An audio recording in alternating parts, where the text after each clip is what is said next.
लोग समुदाय के हैं, उन लोगों को अपने पैरों में पायल, घुंघरू या गले में घंटी लगा के घूमना पड़ता था।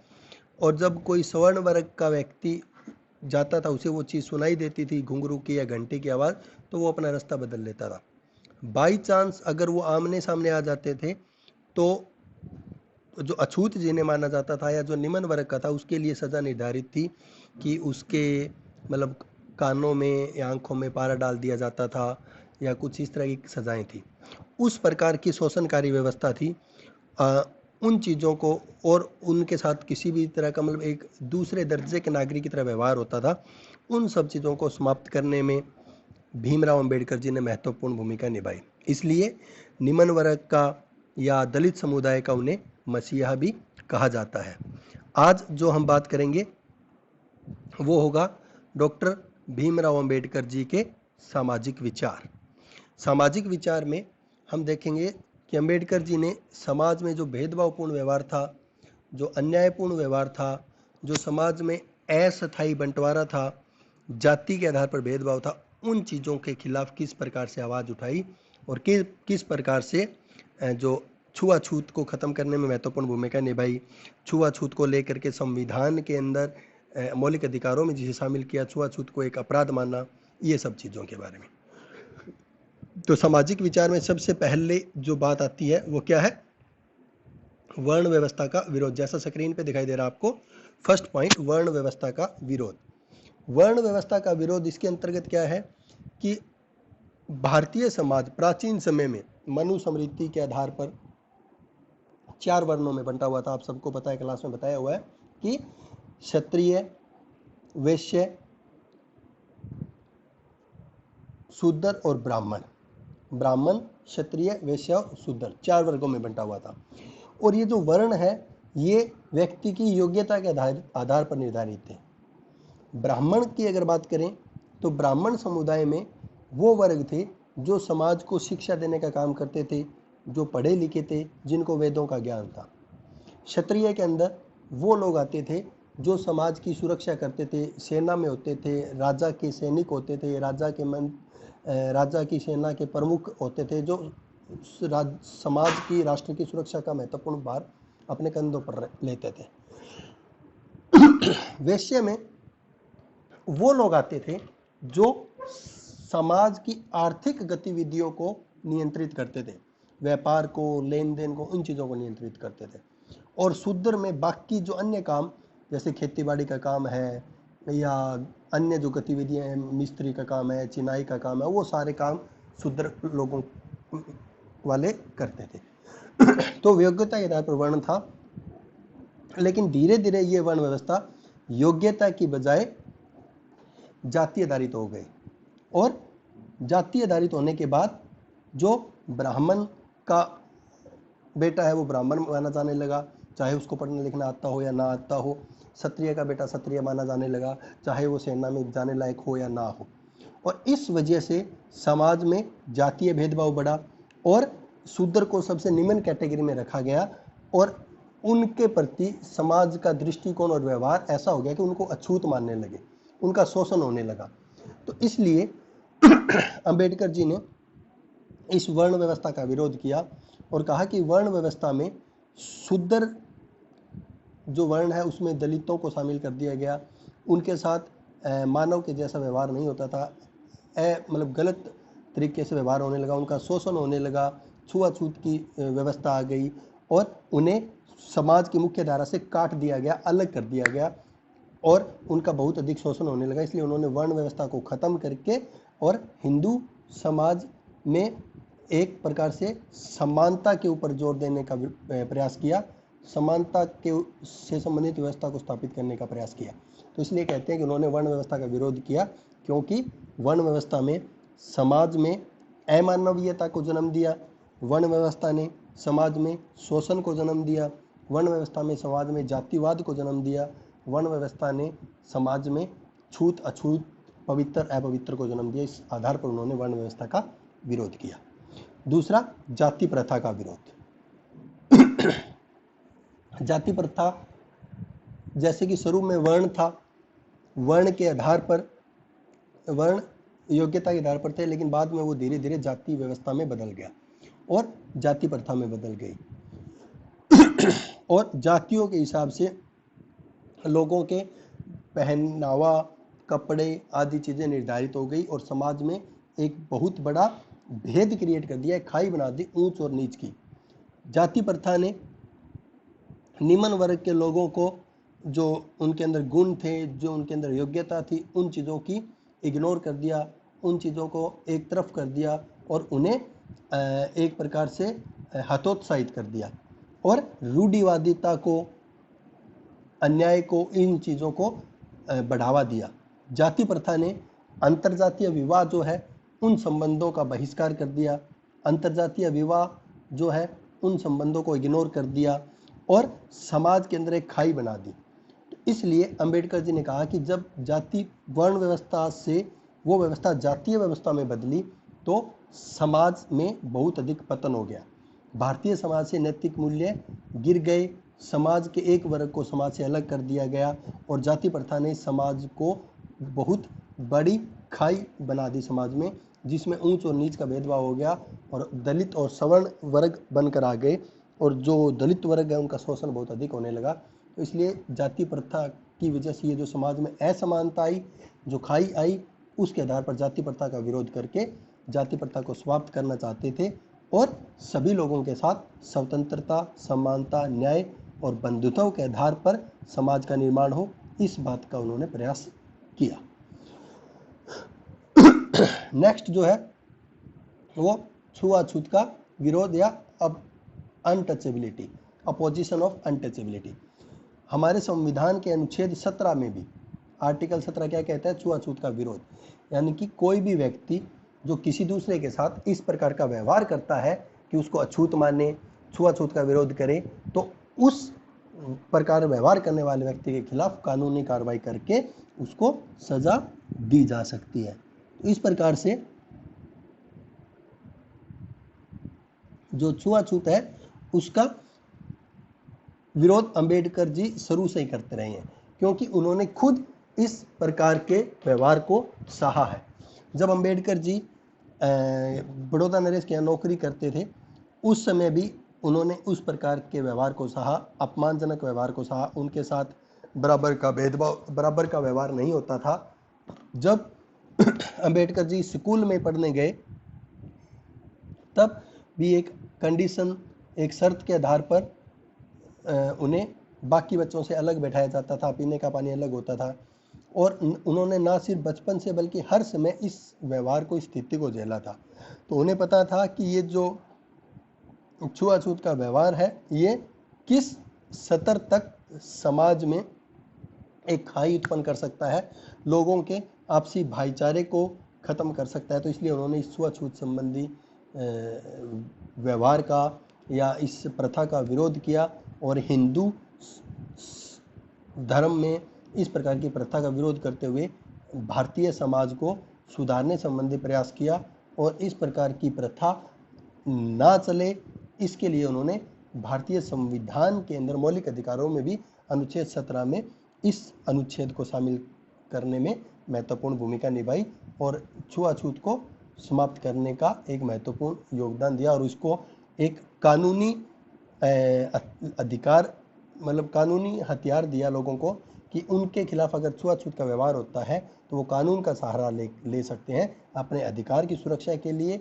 इसलिए वो छुआछूत के विरोधी थे और उनका मानना था कि इस प्रकार का व्यवहार समाज में असमानता और खाई को उत्पन्न करता है, इसलिए ऐसा व्यवहार नहीं होना चाहिए। उसके बाद है जेंडर इक्वलिटी, लैंगिक समानता पर विचार। भीमराव अंबेडकर जी महिला और पुरुष अलग अलग जेंडर होने के बावजूद उनकी समानता में विश्वास रखते थे, उनकी समानता पर की बात करते थे। हिंदू कोड बिल लाने के पीछे उनका महत्वपूर्ण हाथ रहा है और हिंदू कोड बिल के अनुसार परिवार में एक बेटी और बेटे को पिता की संपत्ति में बराबर अधिकार मिलना चाहिए, ऐसा उनका मानना था। एक महिला को समानतापूर्वक अपना जीवन मतलब वो जी सके, इसलिए पिता के संपत्ति में या पति की संपत्ति में बराबर का अधिकार होना चाहिए। एक महिला को मतलब शिक्षा का अधिकार होना चाहिए। किसी भी प्रकार के काम करने में उसे पुरुष के बराबर अधिकार मिलना चाहिए, नौकरी के अंदर आदि के अंदर। तो इस प्रकार से उन्होंने लैंगिक समानता के एजेंडे को रखा और भारतीय संविधान में महिला और पुरुषों को बराबरी का अधिकार दिलाने में महत्वपूर्ण भूमिका निभाई। और भारतीय संविधान के अनुच्छेद 15 में हम देखते हैं कि किसी भी व्यक्ति के साथ जाति, धर्म, जन्म स्थान, निवास स्थान, लिंग आदि के आधार पर भेदभाव नहीं किया जा सकता। यानी कि महिला और पुरुष होने के आधार पर किसी भी प्रकार का भेदभाव नहीं किया जा सकता। ये भारतीय संविधान के अनुच्छेद 15 में एक आर्टिकल भी शामिल है जो ये दिखाता है कि अंबेडकर जी जेंडर इक्वलिटी में विश्वास करते थे और समान व्यवहार करने का और महिला और पुरुष होने पर उनके साथ समान अधिकार उन्हें मिले, इस बात में वो विश्वास रखते थे। उसके बाद है निम्न वर्गों के उत्थान पर बल। निम्न वर्ग, जैसा कि हम शुरू से पढ़ते आए हैं कि अंबेडकर जी शुरू से जो जिन्हें हम अछूत बोलते हैं या जिन्हें हम निम्न वर्ग के लोग बोलते हैं, उनके प्रति जो सामाजिक व्यवहार था, जो समाज में उनको उनके प्रति शोषणकारी व्यवहार था, उनको उनके अधिकारों से वंचित कर दिया गया था, उन चीज़ों का विरोध किया और उनके उत्थान पर बल दिया। निम्न वर्गों के उत्थान के लिए उन्होंने गोलमेज सम्मेलन में भी आवाज़ उठाई। गोलमेज सम्मेलन असफल होने पर जब गांधी जी ने भूख हड़ताल की और पूना पैक्ट हुआ, पूना में जो समझौता हुआ, उस समझौते के अनुसार उन्होंने इस बात पर बल दिया कि उस समझौते के अनुसार उन्होंने इस बात पर बल दिया कि जो निम्न वर्ग के लोग हैं उन्हें सरकारी नौकरियों में बराबर मौका दिया जाएगा, अधिकार दिया जाएगा, किसी भी प्रकार से उनके साथ भेदभाव नहीं किया जाएगा, उनकी जनसंख्या के अनुपात में उन्हें प्रतिनिधित्व दिया जाएगा और सभी लोगों को अपनी आजीविका आदि कमाने का अधिकार होगा। ये सब चीज़ें दिलवाने में उन्होंने महत्वपूर्ण भूमिका निभाई।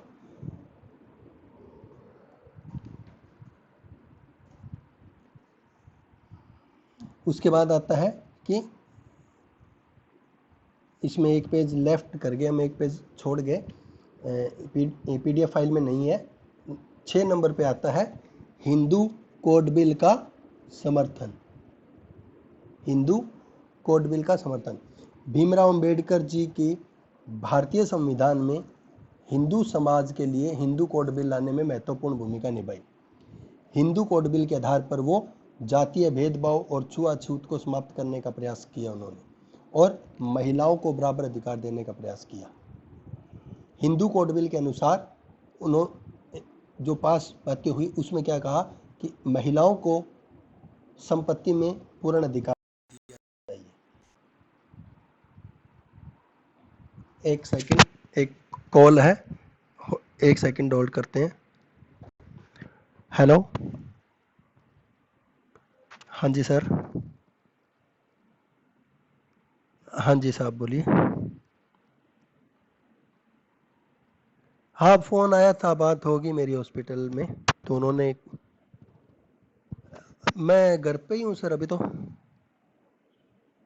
हाँ जी, अलग हूँ। जी साहब, ओके। तो उसके बाद है हिंदू कोड बिल में अब मतलब एक बेटी को अपने पिता के उसमें संपत्ति में बराबर का अधिकार मिलना चाहिए। तलाक संबंधी नियम होने चाहिए। एक पुरुष प्रधान सोसाइटी में महिला को बिना किसी कारण तलाक दे दिया जाता है, उसका उन्होंने विरोध किया। और अंतर्जातीय विवाह को कानूनी मान्यता मिलनी चाहिए, कानूनी मंजूरी मिलनी चाहिए, इस बात को उन्होंने समर्थन किया। उसके बाद नेक्स्ट आता है कि समानता पर आधारित समाज की स्थापना पर बल, कि उन्होंने जिस समाज की बात की, जिस समाज की स्थापना की बात की, उसको समानता पर आधारित समाज के रूप में उन्होंने देखा। और उन्होंने कहा कि किसी भी प्रकार का भेदभाव नहीं होना चाहिए। अगर भेदभाव होता है तो इस प्रकार की कानूनी व्यवस्था हो कि भेदभाव करने वाले के खिलाफ कानूनी कार्रवाई हो। उसकी व्यक्ति को उसकी काबिलियत के आधार पर, अक्षमता के आधार पर काम करने का अधिकार होना चाहिए। ऐसा ना हो कि उसे उसकी जाति के आधार पर उसकी काबिलियत और अक्षमता को इग्नोर कर दिया जाए, या छूत की व्यवस्था हो समाज में, या नस्लीय भेदभाव हो, इन सब चीज़ों का उन्होंने विरोध किया और कहा कि समाज में नागरिक को अपनी क्षमता के अनुसार देश की प्रगति में योगदान दे सके, उसकी उन्नति में योगदान दे सके, इस प्रकार के समाज की स्थापना हो, और किसी भी प्रकार से असमानता को उन्होंने स्वीकार नहीं किया।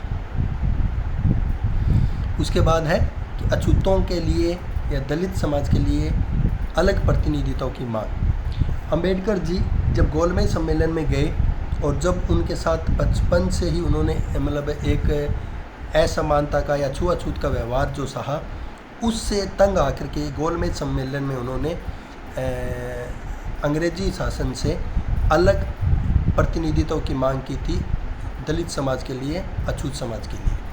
लेकिन गांधी जी ने इसका विरोध किया और कहा कि इस प्रकार से दलित और अछूत समाज के लिए अगर अलग प्रतिनिधित्व की बात होती है तो समाज कई सारे टुकड़ों में बंट जाएगा, इसलिए अलग प्रतिनिधित्व नहीं होना चाहिए। और फिर पूना पैक्ट के माध्यम से 1932 में अंबेडकर जी और गांधी जी की बातचीत के बाद एक रास्ता निकाला गया, जिसमें ये कहा गया कि जो निम्न वर्ग के हैं उनको समाज की मुख्य धारा से जोड़ने के लिए विशेष छूट दी जाएगी, नौकरियों में उन्हें अवसर उपलब्ध करवाए जाएंगे, बराबर का अधिकार मिलेगा, अपनी क्षमता के अनुसार कोई भी नौकरी कर सकता है, किसी भी नौकरी में वो जा सकता है। उसके साथ साथ एक व्यक्ति को उसकी योग्यता के अनुसार काम करने का अधिकार होगा, और जो प्रतिनिधित्व है समाज के अंदर उसमें दलित समुदाय के लोगों को उनकी जनसंख्या के अनुपात में स्थान दिए जाएंगे। इन सब बातों के आधार पर उनके जीवन स्तर को सुधारने में या निम्न वर्ग के लोगों के उत्थान में काफ़ी महत्वपूर्ण योगदान दिया। उसके बाद आता है संविधानवाद का समर्थन, जिस पे हमारी कल भी बात हुई थी कि अंबेडकर जी संविधान के अनुसार भारतीय राजनीतिक व्यवस्था को संचालित करने में महत्वपूर्ण भूमिका निभाना चाहते थे। उन्होंने कहा था कि किसी भी समाज में रीति रिवाज और परंपराओं की बजाय संविधान के अनुसार समानता के ऊपर, भाईचारे के ऊपर, स्वतंत्रता के ऊपर समाज का निर्माण होना चाहिए, और किसी भी प्रकार से लोगों के साथ जो भेदभाव होता है उन चीज़ों का उन्होंने विरोध किया, और कानून का संहिताकरण हो, संविधान में निर्मित कानून के अनुसार सामाजिक व्यवस्था हो समाज में, और उन सब चीज़ों के लिए एक शक्तिशाली केंद्र की सरकार हो जो उन कानूनों को लागू करवा सके, उन कानूनों को इम्प्लीमेंट करवा सके, और संघीय संविधान का निर्माण किया जाए जो संपूर्ण राष्ट्र के लिए एक ही संविधान हो, ऐसा उनका मानना था। धर्मनिरपेक्षता के संबंध में कि अंबेडकर जी किसी धर्म का विरोध नहीं करते थे, किसी धर्म का समर्थन नहीं करते थे। उनका मानना था कि इसी प्रकार से एक राज्य को किसी भी धर्म का समर्थन नहीं करना चाहिए, ना ही किसी धर्म का विरोध करना चाहिए, बल्कि उस राज्य का अपना कोई धर्म होना ही नहीं चाहिए। उस राष्ट्र में या उस राज्य में रहने वाले लोगों को धार्मिक आधार पर छूट होनी चाहिए, अपनी मर्जी से कोई भी धर्म अपनाए, लेकिन वो राष्ट्र का अपमान ना कर सके, अपने धर्म के आधार पर किसी दूसरे धर्म का अपमान ना कर सके। इस प्रकार के नियम और कानून होने चाहिए, और राज्य शक्तिशाली होना चाहिए ताकि वो धार्मिक जो असमानता है वो जन्म ना ले पाए, और अपनी मर्जी से धर्मनिरपेक्ष स्वरूप रखते हुए लोगों के धार्मिक भावनाओं का सम्मान करते हुए उन्हें अपनी मर्जी से धर्म का पालन करने आदि में वो छूट भी दे सके। उसके बाद है 3 विचारों पर बल। अंबेडकर जी का मानना था, उन्होंने एक जैसे इसमें देखो, शिक्षित बनो, संगठित रहो, संघर्ष करो, दूसरे पैरे की दूसरी लाइन, ये उनका मुख्य नारा था। शिक्षित बनो, संगठित रहो, संघर्ष करो। इसके आधार पर उन्होंने ये कहा था कि एक समाज का उत्थान और प्रगति उस समय तक संभव नहीं है जब तक वो एजुकेटेड नहीं होगा, जब तक वो समाज एकजुट नहीं होगा, और जब तक वो समाज अपने अधिकारों की बात नहीं करेगा। इसलिए उन्होंने एक नारा दिया, वो निम्न वर्ग और दलित समाज के लोगों के लिए मुख्य था कि एकजुट रहो, संघर्ष करो और शिक्षा ग्रहण करो। जब तक आप पढ़ोगे लिखोगे नहीं, जब तक आप एक नहीं होगे, आपको शोषण से मुक्ति नहीं मिलेगी। और इसी आधार पर उन्होंने भारतीय समाज को भी एक रास्ता दिखाया। लेकिन उन्होंने जो संघर्ष की बात की, वो संघर्ष पूर्ण रूप से संवैधानिक और अहिंसात्मक रूप में होना चाहिए। किसी भी प्रकार की अहिंसा का उन्होंने समर्थन नहीं किया और अपने अधिकारों आदि को मांगने के लिए एकजुट होने की उन्होंने बात की, और उसके आधार पर किसी भी समाज का उत्थान संभव है, ऐसा उनका मानना था। उसके बाद सार्वजनिक स्थलों के प्रयोग की स्वतंत्रता की, जो शोषण था, जो भेदभाव था, उसके तहत जो निम्न वर्ग के लोग थे उन्हें सार्वजनिक स्थानों पर नहीं जाने दिया जाता था, मंदिरों में प्रवेश वर्जित था। उन चीज़ों के लिए उन्होंने आवाज़ उठाई और कहा कि सार्वजनिक स्थानों को बराबर इस्तेमाल करने का सभी को अधिकार मिलना चाहिए। निम्न वर्ग और दलित समुदाय के लोगों को मंदिरों में जाने आदि का अधिकार मिलना चाहिए, और इसके लिए भी उन्होंने आवाज़ उठाई। भारतीय संविधान के द्वारा समाज में सुधार करने की दिशा में महत्वपूर्ण योगदान दिया। और लास्ट इसमें है हरिजन शब्द का विरोध, क्योंकि हरिजन शब्द को वो ये मानते थे कि हरिजन शब्द के आधार पर, हरिजन शब्द के आधार से एक प्रकार से पाखंड झलकता है, पाखंड की बू आती है। तो ऐसा कोई भी शब्द जो पाखंड की बात करता हो या जिससे पाखंड दिखाई देता हो, उस चीज़ के लिए उन्होंने विरोध किया और कहा कि हरिजन शब्द इस्तेमाल नहीं होना चाहिए क्योंकि इससे पाखंड की बू आती है। इसका उन्होंने विरोध किया। निष्कर्ष रूप में हम कह सकते हैं कि अम्बेडकर जी ने भारतीय समाज में जो असमानता थी, जो ऊंच नीच का भेदभाव था, उसको सुधारने में महत्वपूर्ण भूमिका निभाई और योगदान दिया, और निम्न वर्ग के लोगों के जीवन स्तर को सुधारने में महत्वपूर्ण भूमिका निभाई। आज दलित वर्ग के मसीहा के रूप में उन्हें जाना जाता है। आज के लिए हम इतना ही करेंगे।